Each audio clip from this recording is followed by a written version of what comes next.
Deep within the shadows of the Indo-Pacific reefs lies a master of disguise and a formidable predator, the Honeycomb Moray Eel.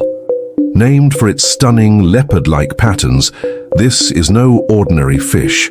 With a snake-like body reaching up to 8 feet, it weaves through the narrowest crevices with haunting grace. While its eyesight is poor, its sense of smell is legendary, guiding it through the darkness of the nocturnal hunt. But the true secret of this predator lies within. It is the only fish known to use a second set of jaws. These pharyngeal jaws drag its prey into the deep. Mysterious, beautiful, and absolutely lethal. Discover the mystique of the Honeycomb Moray. You know, we're always looking up at the stars, searching for alien life. But what if I told you one of the most alien worlds imaginable is right here on Earth? Today, we're taking a plunge into that world, into the deep, dark sea, to see what's really lurking below. I mean, really think about this. What if, right now, thousands of feet beneath the waves, there are creatures that our best science can hardly get a handle on? That's the powerful idea we're starting with today, and believe me, it sets the stage for a journey into a world of real-life monsters and absolute marvels. But hey, before we take that deep dive, let's start at the surface, the part of the ocean you know. Think bright coral reefs, shimmering schools of fish, dolphins playing in the waves. It's beautiful, it's familiar, and it's barely scratching the surface of the whole story. To really put this in perspective, get this. A staggering 99% of all the living space on our entire planet is in the ocean. It's almost too big to wrap your head around, and almost all of it is a complete mystery. We're about to leave that familiar 1% way, way behind. Okay, so let's begin the descent. We are officially leaving the sunshine behind and taking the plunge into total darkness. And with every single meter we drop, the world as we know it is just gonna disappear. All right, first stop, 200 meters. We just crossed a huge line. This is the edge of what they call the twilight zone. The sunlight just can't make it down this far. Photosynthesis? Not happening anymore. From here on out, it's just perpetual dusk, and then nothing but darkness. And now, 1,000 meters. Welcome to the midnight zone. No sunlight, zero. The pressure down here is, well, it's insane. Over 100 times what it is at the surface. Imagine stacking a grand piano on your thumbnail. It's an environment that should be completely hostile to life, but, as we're about to see, life finds a way. And here we are. Our destination, 4,000 meters down. We've reached the abyssal plains. This is the average depth of the ocean floor. The pressure could crush a normal submarine like a soda can, and the temperature is hovering just above freezing. So, welcome to the abyss, a world of absolute, total darkness and just immense, crushing pressure. And it's right here, in this place that seems like it should be totally empty, that we find some of the most extraordinary creatures on the entire planet. And this is where things get truly wild. The life that has figured out how to survive down here is beyond anything you can imagine. We're not just talking about fish. These are biological marvels. Some look like straight-up monsters from a sci-fi movie. I mean, just look at this stuff. They look terrifying, right? But all these bizarre features are just brilliant solutions to the problems of living down here. No light and hardly any food. Those massive teeth and jaws that unhinge, they make sure that if a meal finally drifts by, it does not get away. A transparent body? That's the ultimate camouflage. And fish that glow? Well, that's a whole other amazing story. Yeah, that glowing thing, it has a name, bioluminescence. In a world where there's zero sunlight, these animals just make their own.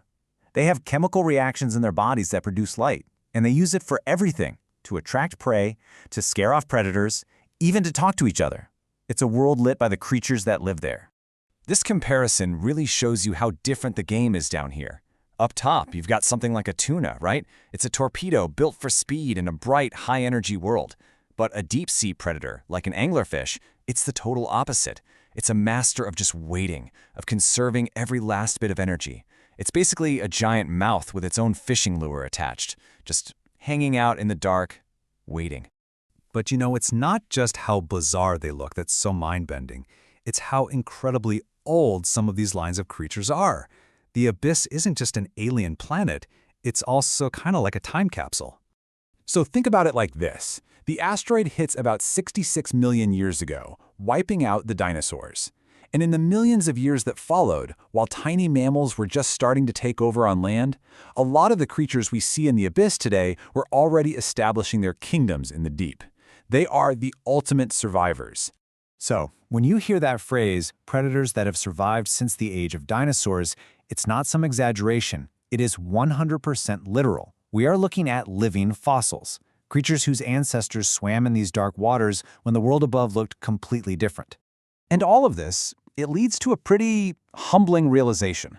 You know, for all our amazing technology and our dreams of exploring space, maybe the biggest, most exciting frontier is still right here, on our own planet.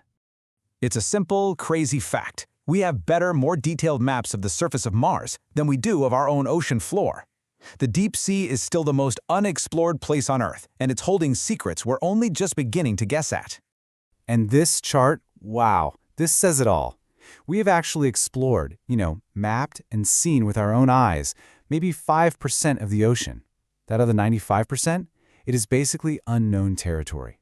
Everything we've talked about today, all those incredible creatures, they come from that tiny 5% sliver. Just try to imagine what's hiding in the rest. And that's really the whole point here. Understanding what we know, and way more importantly, what we don't know about the deep sea. It will absolutely change the way you look at the ocean forever. It's not just a big body of water. It is the largest and most mysterious place on Earth. So, I'll just leave you with this final thought. If things like anglerfish and vampire squid are in the 5% of the ocean that we've seen, what other monsters and marvels are waiting for us in the 95% we have yet to explore?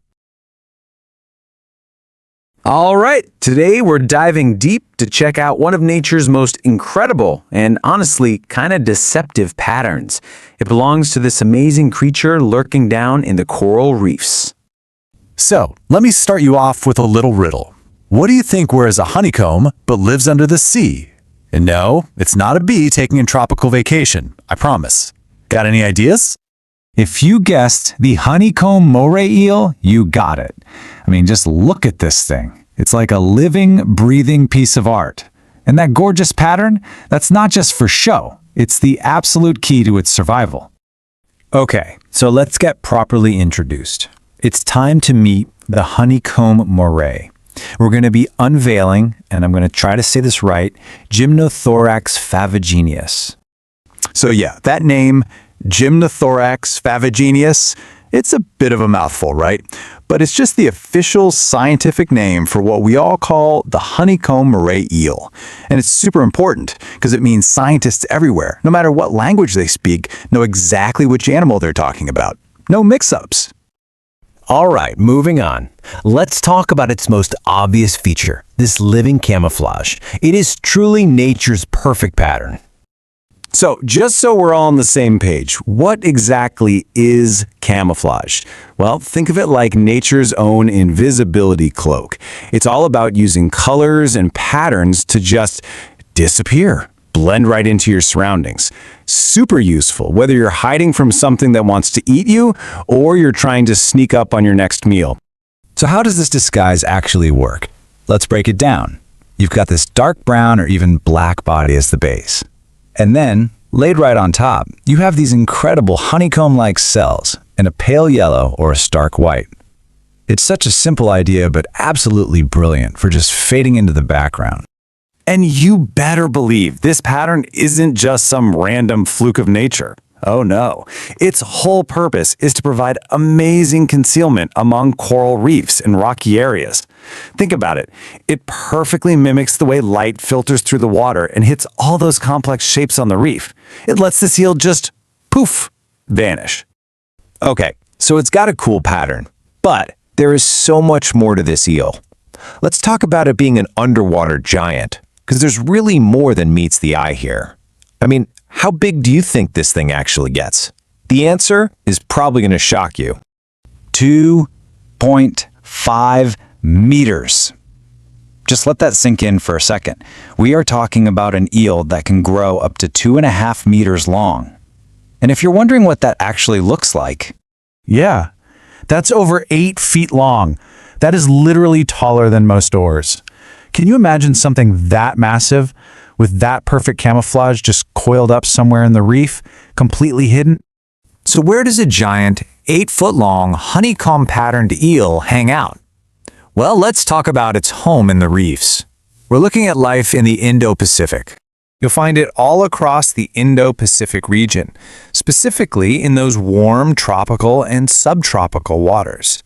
But it's kind of picky.